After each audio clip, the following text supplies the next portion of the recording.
Alright, here we are, bright and early, firing the day in the shop up. Thanks for tuning in. Welcome to Making It Work. I'm Jimmy if you're new. We are going to spend a day, follow me around at work.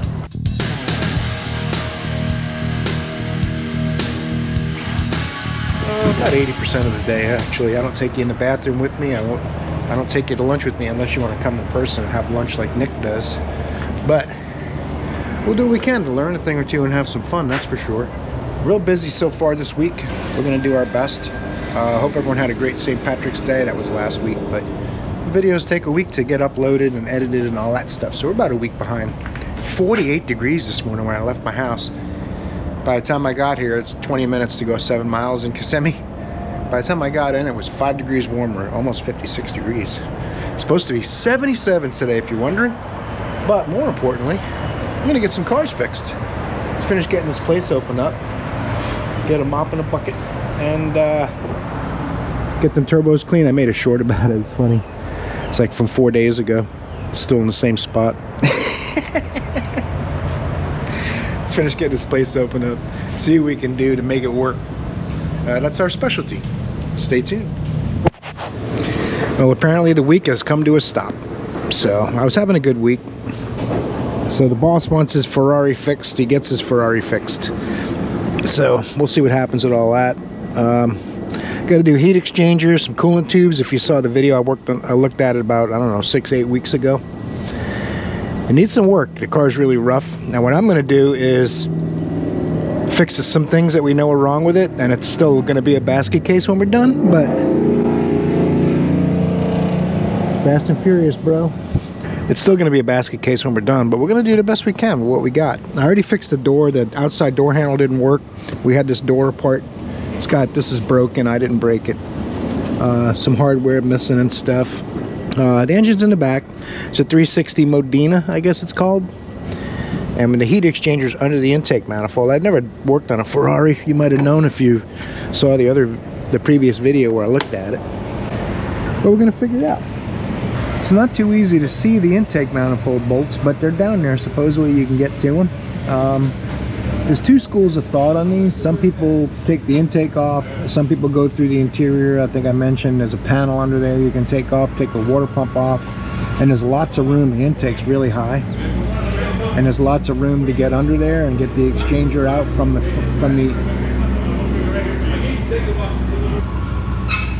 you can get under the intake's like 10 inches above the valley of the motor, so there's a lot of room to get your hand in there. Apparently one hand and one ratchet will fit. So some guys go from the front. I think the Ferrari manual tells you from the front, but let me show you what we got.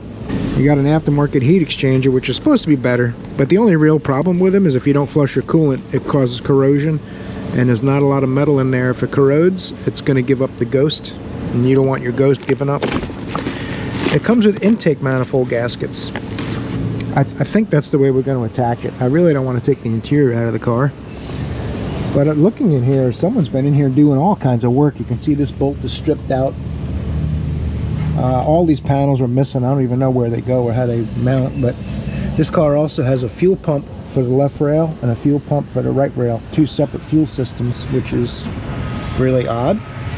It's only a 3.6 liter. It can't be a thing where they need more fuel volume for all that power. I think the guy's here to program the Audi. That'll be cool if that goes out this week, because this car ain't gonna go.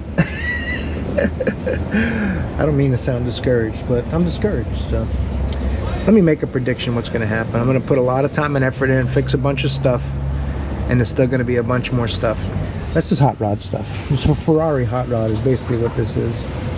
I got to take the fuel rails out. I think some people are saying if you take the fuel rails out, it's easier to get to the intake bolts, and some guys do it without taking them out. I might have to edit a lot of this babbling down. I'm trying to figure things out while I'm filming. The bolts are down there, see? It's a big deal. They're not that far away. Alright. They said the boss is complaining I'm not getting to his Ferrari. It's taking too long. Now they said, can you stop and look at the sunroof on this F-150? The guy's friend tried to fix it and didn't do a good job, made it worse. So can you figure it out real quick? So I don't know what the real plan is here, if there's any plan at all. I doubt it. It doesn't seem like there is. I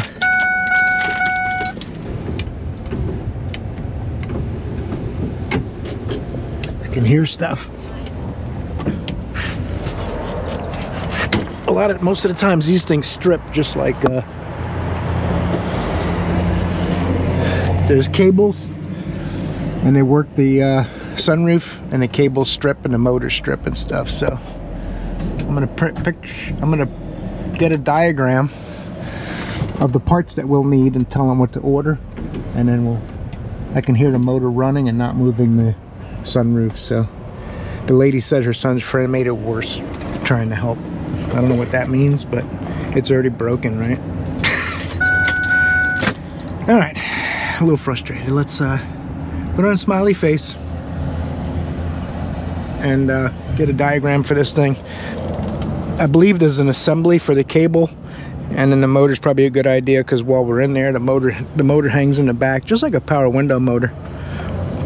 And there's some rubber seals. Oh, in my haste, I didn't give you a love rating of 8. This thing's actually pretty clean, other than the tape on the roof. They're going to work on the gears in the track mechanism, mean an entire sunroof frame, and then the motor is probably not doing much better. We're going to be in there. We'll do the motor and the frame. We'll see what they want to do with that. It's got to come from Ford. Programmer guy says this one's all ready, so that's pretty cool. I talked to him. Seems like a nice guy. We're going to take it for another drive, of course. Make sure it's all good to go. It's got a brake pad warning and an oil change warning, but it should drive good. All right, let's see here. Down to 80 miles of fuel left. It's spring break for Osceola County now, so there's not a lot of traffic, which is nice for a change. Oh, that shift's good. He used an Audi scan tool as well, 100% Audi. He said it's $7,500 for that one scan tool. He said he has about $75,000 in the scan tools he uses for programming. So far so good. This thing seems great. We're going to finish a 5-mile road test, and we'll update you at the end of that. Oh yeah, run like a champ. Proper tools for the job. That's what I'm saying, boys and girls. You gotta have the proper tools for the job. And like the guy was telling us, the programmer guy, he's got $75,000 invested in his programming tools alone. So you either make a serious commitment or have someone like him come do it. This one's done. Yay! Back to our Ferrari scheduled programming. I'm going to take this rear bumper off. You can't get to the transmission fill and drain and stuff unless it has an aftermarket muffler, or you remove the rear bumper. So we're going to get some access, get some stuff out of our way, get the wheels off. I could put it a little lower. I'm going to go from the intake side, just like I showed you. The intake gaskets come with the exchanger. If I do it from the water pump side, we'll end up needing the water pump and whatever other things we find in the front of the motor. And we'll have to wait for stuff to be ordered again, and it'll be on my lift, which makes me a little sad, I gotta say. But we're gonna get it. See if the Japanese and Italians get along as well as they did in the 40s. Japanese screwdriver, Italian screw. That's what I'm saying. We got a few of these to get out. This is a JIS screwdriver, Japanese industry standard. That's the joke if you don't get it. It's funny, I was just finished up a German car, now I'm working on an Italian car, and I'm using a Japanese tool. Once these Phillips screws are out of here, I can take the panel off, and there's one on each side, and then I'll be able to see quite a bit more of what's going on in here. It's amazing, a lot of these screws are stripped. This car supposedly only has 10,000 miles. How many times has it been worked on? Oh, it's a Ferrari, never mind. What I did, I finally stopped asking nice. Yeah, I have a habit of doing that. I just push. It flexes right out of there. I guess it's fiberglass or plastic or something like that. Must be plastic. Taking some hardware out. There's 2 bolts on the side. There's 4 bolts in there on each side. Electrical connector for this should be around here somewhere. These are the 2-pin weather pack connectors you buy on Amazon. The Jungle website. This bolt stays here because this metal bracket stays in the car. It's welded to. You're not taking it out. So that bracket stays in the car. There's gonna be a few more screws around I gotta find. There's 4 here on each side, and then I'm gonna look underneath. There's probably a couple more screws underneath there.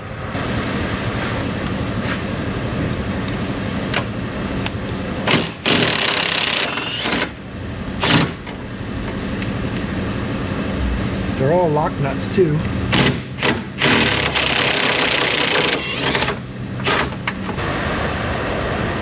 Huh.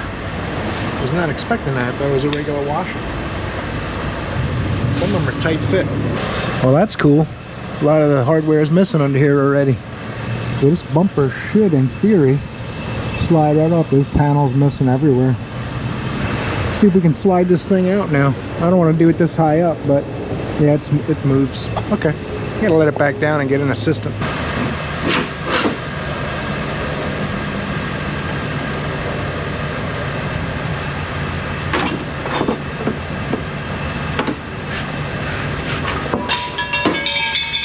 Spare parts, we don't need those.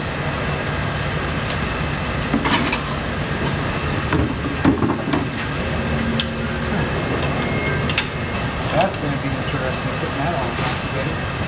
Alright. Cool. Look at a door last 14mm hex. Should fit, I think.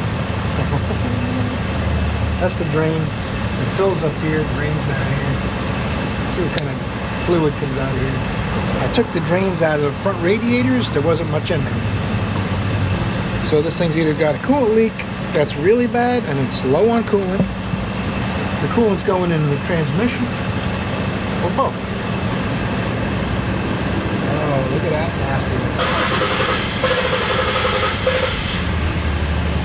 Coolant mixed with diff fluid and rust. That looks like it's had so much water in the transmission that it rusted. That's what it looks like to me. That's pretty nasty. You're gonna have to flush the transaxle a few times and all, which is why I'm draining this right now before I even get to the exchanger. I want to drain this now. And woof, man, that stuff stinks. Worse than any diff fluid I've ever smelled before. I'll probably live, I mean, don't get me wrong, but I do have a will just in case. Ooh, that was tight. It's a 12mm hex on the fill plug and a 14 on the drain plug. Look, it's got a level stick, a dipstick. Save some of these plugs and stuff. I'm gonna run some stuff through there while this is open, just to kind of flush out whatever I can with it sitting. And then you're supposed to fill it with fluid, run it through the gears on the lift a bit, try to circulate everything real good, drain it again, and then when you start getting the fluid reasonably clean, then you drive it 50 miles, 100 miles, and then drain it again. So that's what a lot of people are doing online. Tell you what, once you take the whole car out of the way, it's not so bad. All right, I got a cool camera. Might as well use it. Let's see what it looks like inside this thing. Ooh. Ooh.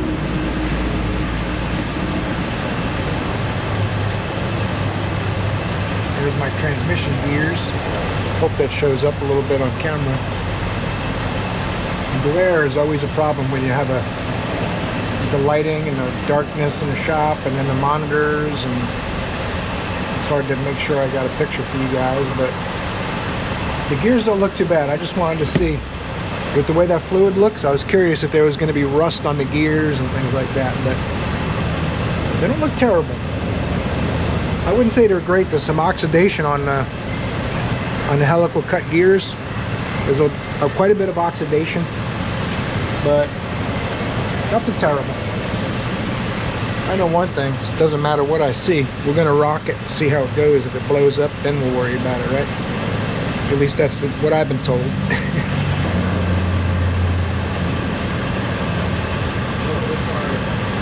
Got a few of these around, might as well use it up. This is actually pretty safe. It doesn't hurt a little aluminum AC compressor. It won't hurt a differential. At least, you know, if it's already been hurt, that's a different story. But I'll run some of this through it. This also evaporates really fast. And we'll leave the drain plugs out of it. I'll try to get most of the gook out of there, and then see how it goes after that.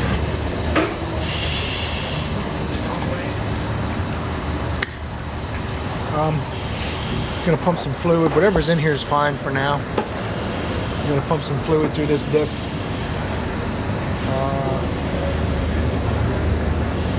And then when we get done with the heat exchanger, we'll run it a bit and change it again.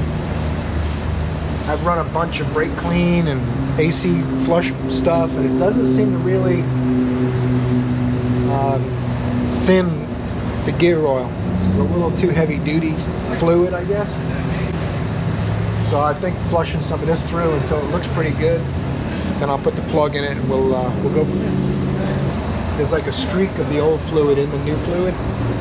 I'll run a quart or two through it, then I'll put the plug in there and we'll fill it up and get on the heat exchanger part. I replaced this harness because they hacked up all the wiring and stuff.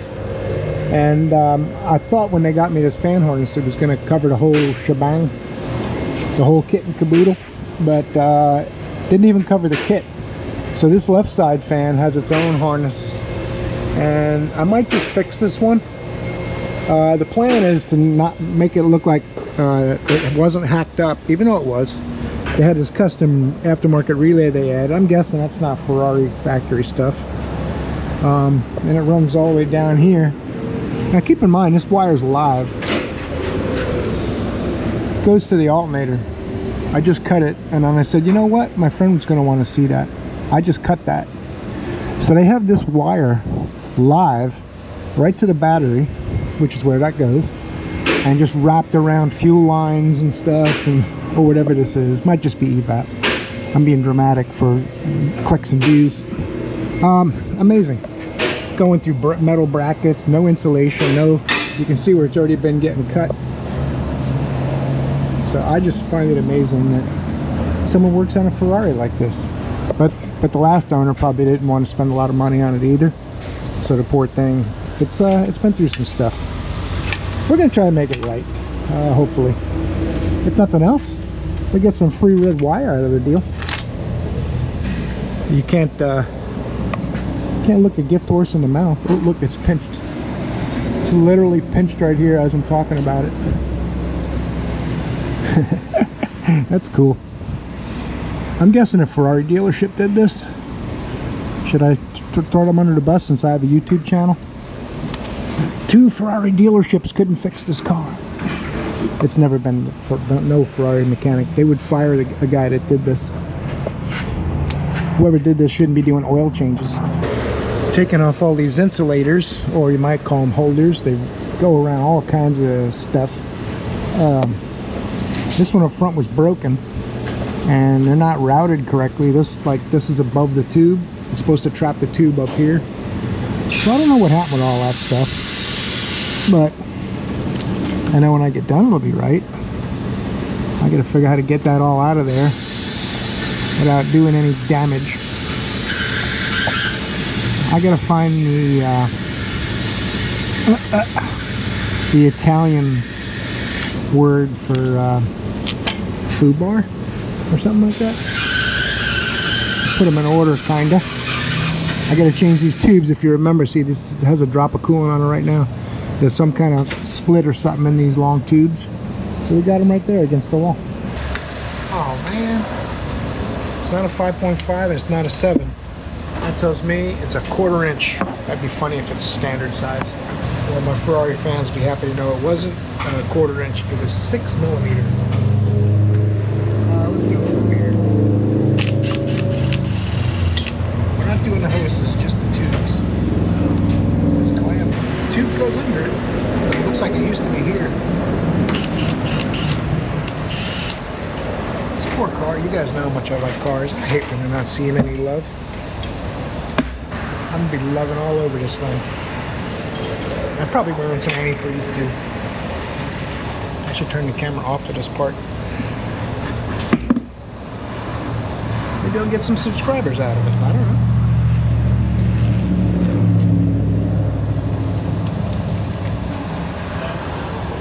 Uh-oh.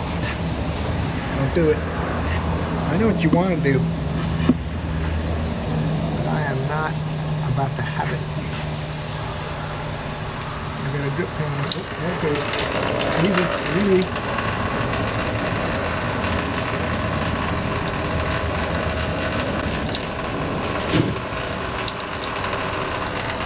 Trying to keep the levee from breaking. This one wants to get me wet even worse than the other one did. I'm gonna. Don't you do it. It's almost lunchtime, don't you do it.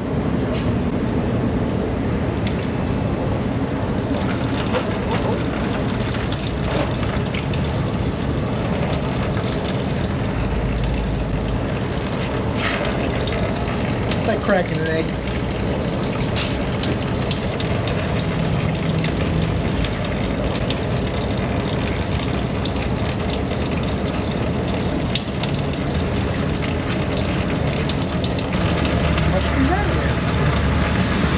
After you drain the radiators.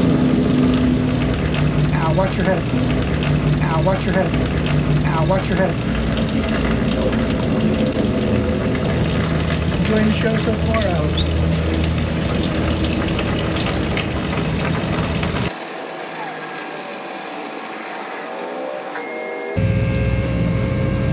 Oh yeah?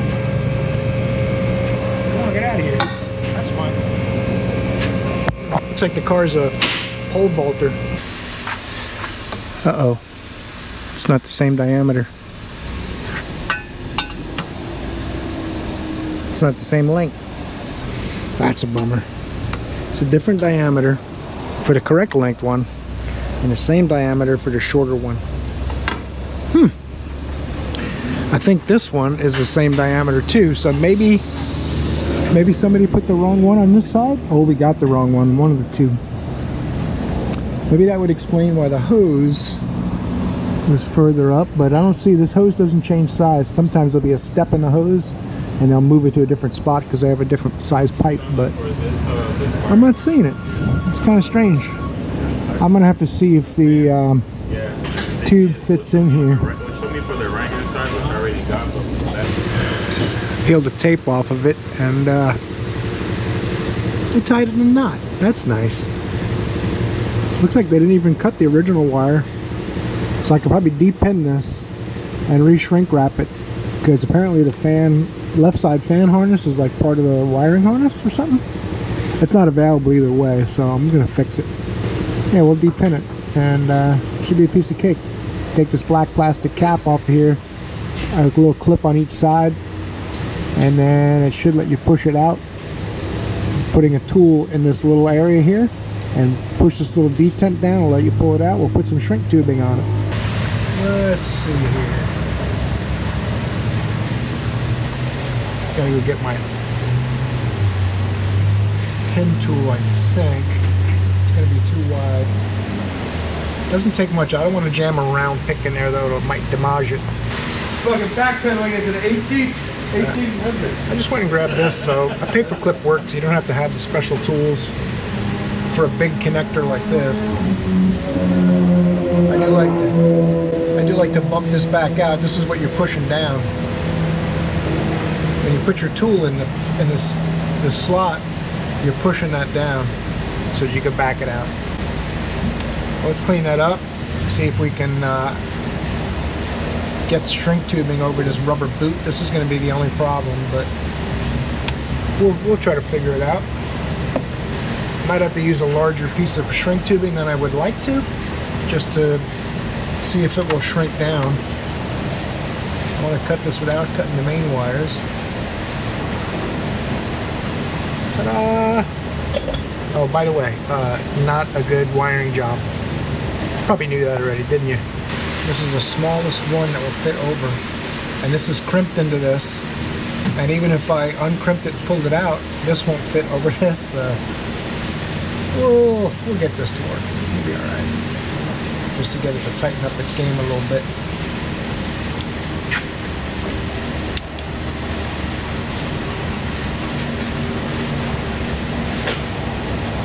The good thing about this big diameter stuff, it's going to shrink nice and thick.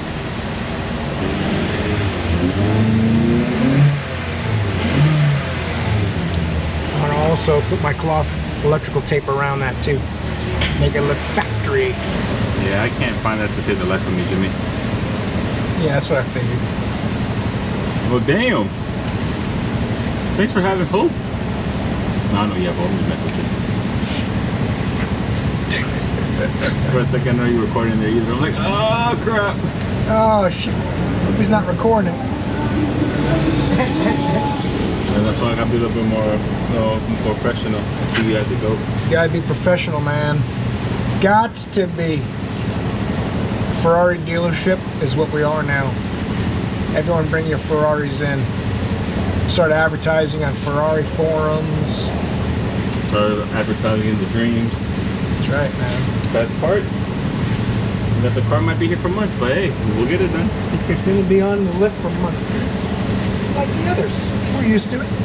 No. But if I do let you down, give me that look like, angry? Yeah, that's the one right there. The wide eye. It's like, oh, I give you the one eye. I expected better. I give you the one eye. I can live with that. Get these non-reusable clamps in a position where we can reuse them. And every one of them's like that. So this tool might be too big for some of these little ones.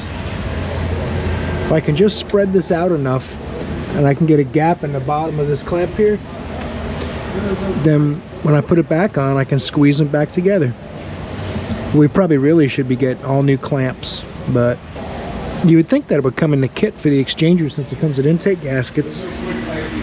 But I suppose you have to know to order that kind of stuff. But since we're in uncharted territory, I certainly didn't know.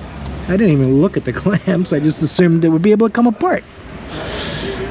But we'll get it. See that? I got some play in that now. I should be able to get that hose off, and then I'll squeeze it back with my hose clamp tool. You can use side cutters, whatever you got. Got to disconnect the fuel lines, and I think I'm going to take these rails out of the way just to make it a little easier to get to the manifold bolts or nuts. They're on studs, which is nice because it'll hold all the gaskets. And I saw some videos where guys are putting RTV on the intake gaskets. You guys know not to do that, right? Because reversion with the fuel in the air mixing and tumbling in the intake, it will soften the RTV and create vacuum leaks. So if you don't see RTV on them when you take it off from the original, don't use it. Just a good baseline. If the manufacturer didn't do it, you don't know more than them, don't do it. You can get away with it on other things, not on intakes, especially where there's fuel involved. No RTV, because it softens it, turns it into mush. Some connectors, I'm taking the air boxes out. This looks like the original air filters in this thing. Probably could use a couple of those.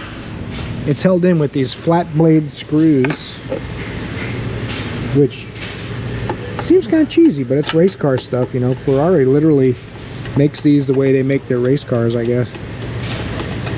And what's really weird is there's no like retainer like underneath. Sometimes they'll have only a certain amount of threads, and then there'll be like a permanent washer or a clip washer underneath, so the bolts can't get lost. But watch this.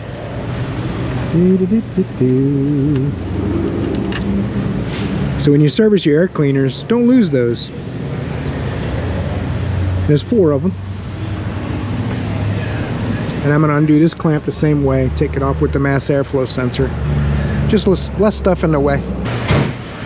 One thing that's a little bit concerning when you get these off, there's an awful lot of oil in there. I wonder how oil gets in the intake tubes, reversion or something.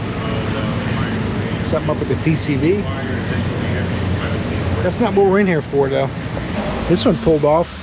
I started to try to loosen this clamp up, and I saw the whole hose turning. So I'm going to try on this one with the camera on. What do you think about that? Boom. That wouldn't be a source of a vacuum leak, would it? It could be very slight, but not enough that it can't correct it for it, probably. I got these guys loose. Man, this rubber's so stiff I can't move it. That's pretty bad. Don't panic. Fuel lines are off. Let's get the...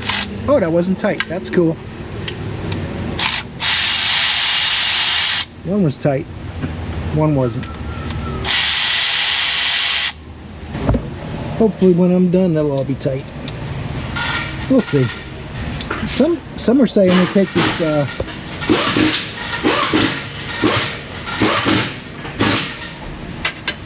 some are saying they get the intake off without taking the fuel rail off, but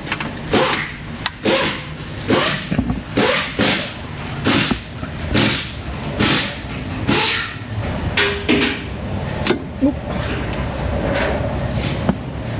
Oop. Wow, look how long the harness is. I wonder if I can lift this out of there. That's crazy. Ferraris are awesome to work on. Now look, I can see the intake bolts quite a bit better. And taking that fuel rail out was amazingly easy.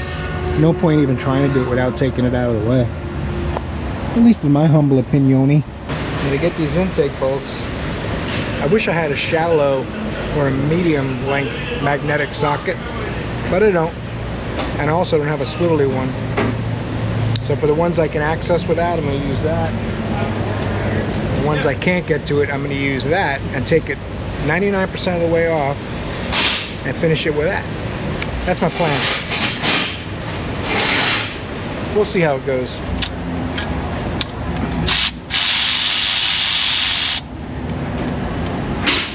That's a nice part of the magnetic socket. It's not necessary because it's just a valley. If you do drop one, it's not going in the intake because you haven't lifted it up yet. And even going back on, you know, there's no gaps. So, but the magnetic socket seems to help.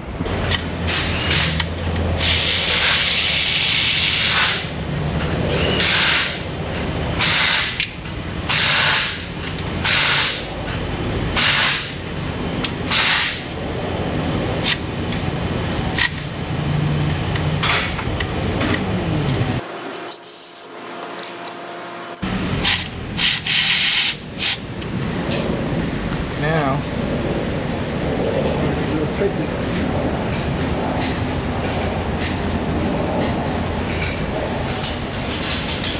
Spun it off the last turn with the magnet. This connector for the cam sensor goes in between the runners. Plugs in over here. So I grabbed the wire the best I could from here, squeezed the release from here, popped it apart. Don't worry about trying to get it back together later. I tied a knot on the fuel line just in case I might forget, because some of the parts that we have to get still are in here. I don't know if I'll be working on this tomorrow or next month or what. So I always try to have some kind of strategy to remember things. Like my magnetic tray stuff is for the intake only, and I've got bolts for the other unrelated stuff and a different magnetic tray for a bumper or something like that.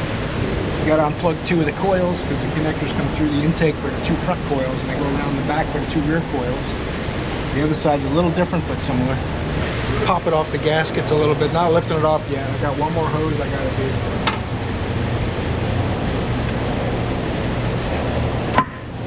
So it's loose.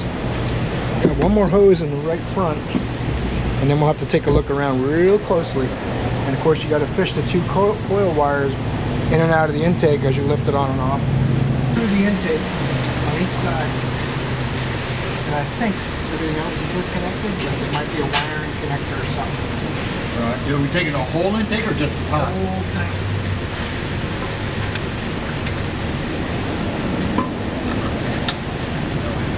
There's a whole thing. Oh shit. There's a lot of stuff in the harnesses. Okay. That's what I wanted to see. Oh, they got the intake comes in from underneath. I thought this upper piece. Yeah. That's nice. It's one gigantic, it's a 16 valve 8-cylinder intake. It has low and high, and has valves that open and close at different RPMs. Plus it's got the bolts come in from the bottom too. Studs. So studs will help going together and all, but No, I'm talking about the red part. Top. oh yeah, you upper can't even panel. take that. Even if you just took it off, you'd make it a little lighter. Yeah. But it's not gonna really do anything except make it a little lighter. There's no bolts in here. But I gotta get a block of wood to hold it up and disconnect some more connectors.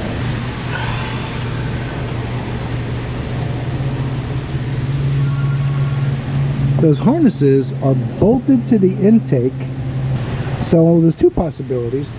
There's a connector I can't find somewhere to lift the harness out with the intake,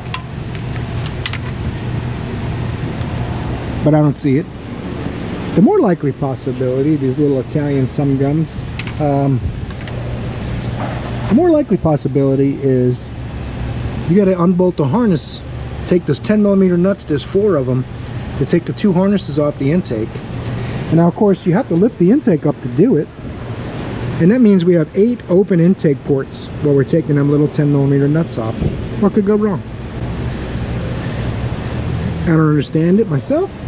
I mean, why not have a bulkhead connector here or something like a regular car would? I guess if you don't like the exotic style repairs, don't own an exotic car, and I don't own one, so most of the mechanics that work on these probably don't own one either.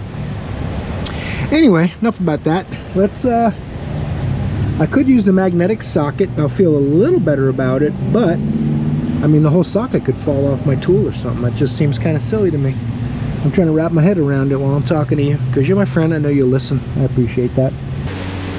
Rags over the intake ports somewhat. I'm going to get my long quarter drive and my long 10mm magnetic, and we'll see if we can get the harness unbolted. Oh cool, there's a washer under it too, even better.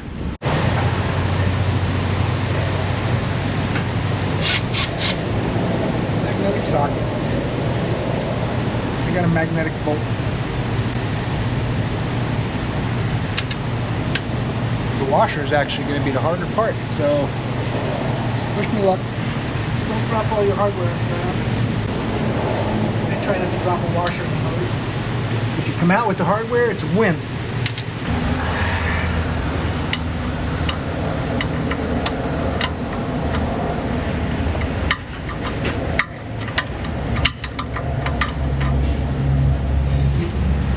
Well, I'm hoping there's a bulkhead connector somewhere when I get this all apart, and then when I put it back together I can make some changes to the way this is going on, but I'm feeling like 25% there might be something I missed that makes it easier. 75% I'm doing it right. It's right here. It goes all the way to the front. Cool.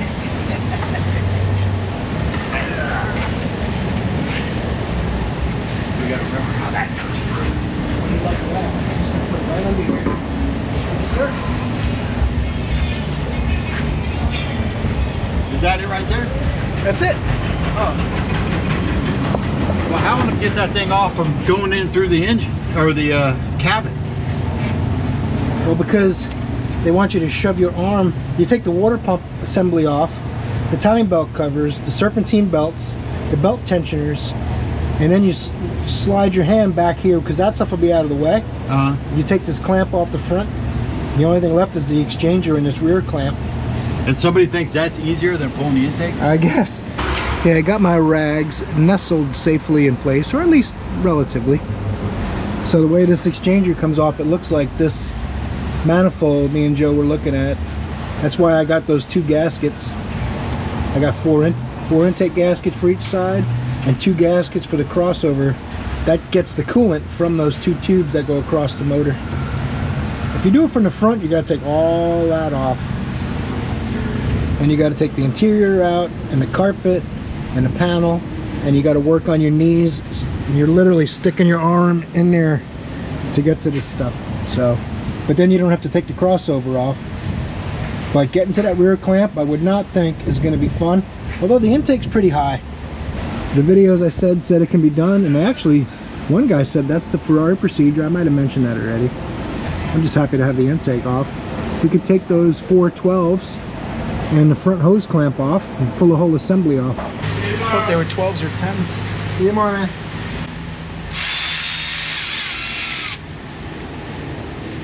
They are 10s. They look a lot bigger. Everything looks bigger to me.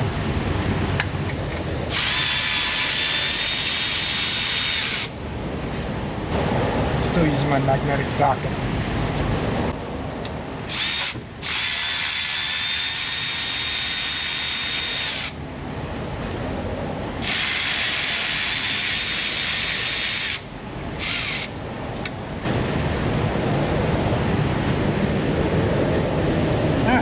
I found a bunch of washers and clips down there and all kinds of cool stuff. Got my clamp loose. Come here, you rascal. Let's get those before they fall somewhere they shouldn't fall. Got all 4 of them. Consider that a win. I gotta disconnect the hydraulic lines. There's 2 of them.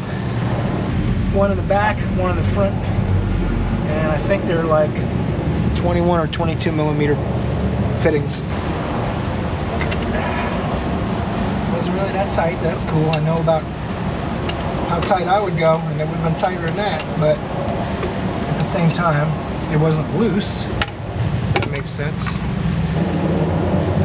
I'm feeling pretty confident that when I put it back together, it'll be nice and snug and it won't leak, because that's the big concern. If I put this all back together and that's not tight enough, it's going to leak. And then guess what? Got back. Silly me, I thought it would turn by hand. Nope. Come on, now that's got to turn by hand. Come on, let's do this. I'll buy you something nice. Let's go.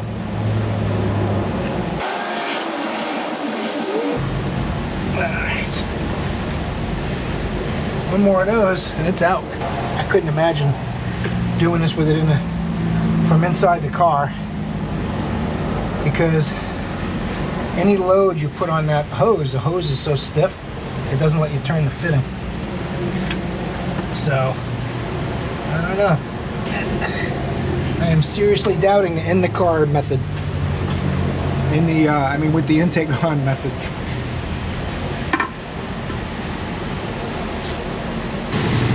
Alu Techno.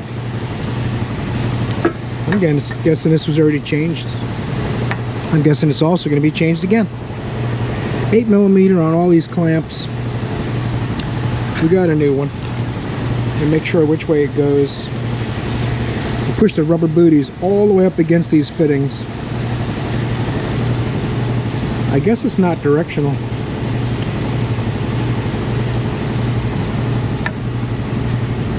Yeah, these are the same distance, the same angle, so it is not directional. Same length here.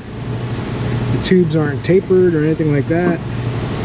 We got new booties, we got new clamps. And some people were saying they had to take theirs apart 3 times because the boots kept leaking. So apparently, you tighten them till they're bottomed out. It's not something you go by feel. That's a little tighter than I'd like, but this rubber is also pretty heavy duty. If you feel these things, they're like twice as thick as a CV boot. So here's all my gaskets. These are the 2 for the crossover, and the rest are the intake. And they're not symmetrical. If you look at them, there's a longer side and a shorter side, so they're not symmetrical. So you got to pay attention to the studs and the holes in the cylinder heads to make sure they're on it correctly. Because they'll go on the studs without a problem, but they might not line up with the intake if you put them on backwards. I'll show you what I'm talking about. See how all of them are kind of lined up? Turn this one over.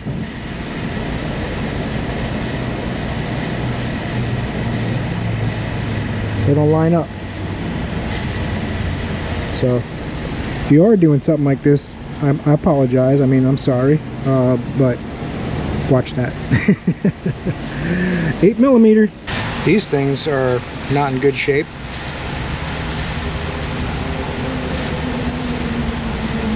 Luckily it came with those 2. I wasn't sure if it was gonna. They're all coming apart and everything, so luckily it came with them. Clean these up, get it set up.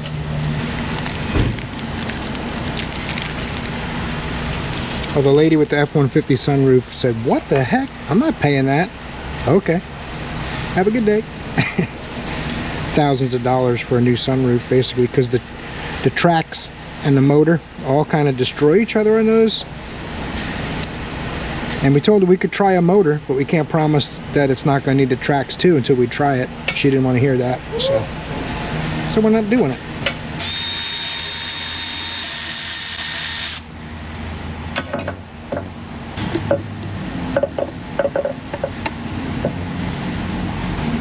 And I want to say these clamps are better.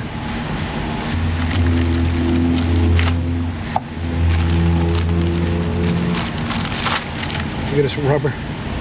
It's the real deal. Huh. That's interesting.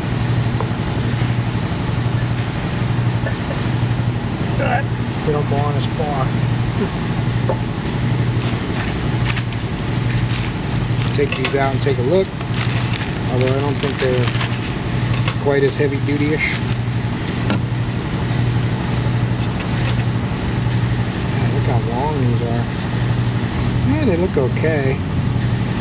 The only thing I like these, you tighten them till they're locked down. To me, that's a good thing. I don't know if they'll fit on these aftermarket rubbers. This rubber's thicker. Looks like it is anyway. This clamp doesn't really look like it wants to fit. Yeah, it fits, I guess. And these go on the bottom, so I want this way.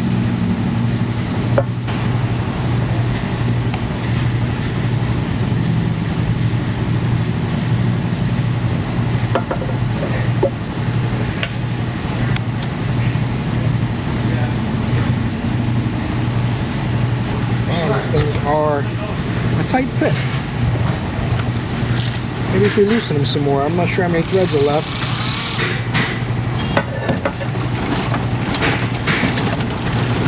That helps.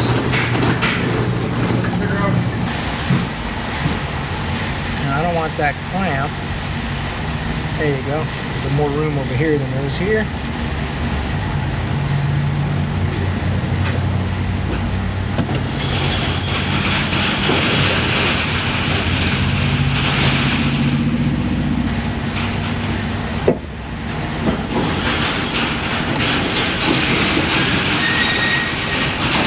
Alright guys, woo-wee. Got further on the Ferrari than I really expected, to tell you the truth. And I got interrupted a couple times, which is kind of weird, but that's alright. We got it done. In any event, we're going to finish up on this Ferrari tomorrow. There's plenty more to do on it. They got to get the correct tube, and we got to put all that manifold stuff back on very carefully. So I hope you'll tune in for that. I appreciate you watching today. I hope you got something from it. I know you probably don't have a Ferrari, but I hope you find it interesting to see how they do things so differently. It's basically like a little race car. That's what it is. Everything's done like you would build a race car for yourself. But anyway, thanks for watching. Really appreciate your company. Torque the like button on your way out, and I hope I see you in another video, because you're awesome.